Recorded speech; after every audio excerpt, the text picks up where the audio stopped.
The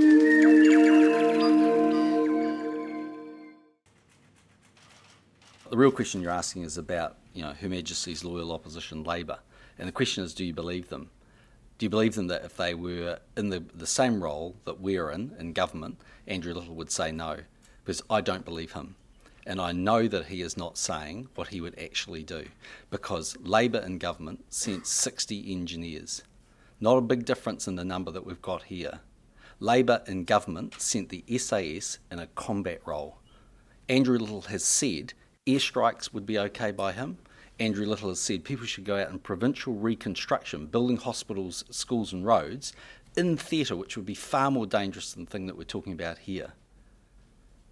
Andrew Little's quite aware of the risks to New Zealanders. He's quite aware of the fact that there are 35 to 40 New Zealanders who present quite substantial risk, and there's a risk of people that are growing. That number that we identified some time ago when I gave my national security speech was 35 to 40 people. It's now between 60 and 70.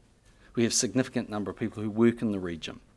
We have New Zealanders that travel to regional locations, which are heavily dominated Muslim countries that have a huge number of foreign fighters that are likely to return.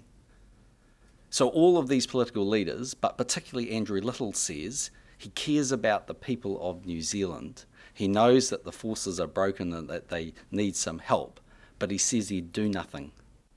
I just don't believe him. I'm sorry. But if it's really true, then you'd have to question whether he'd make the right decisions for New Zealand. But if history is any indicator, if he was in my job, he would be sending trainers, because that is the right thing to protect every New Zealander, because every New Zealander is at risk because of ISIL, and we know that for a fact.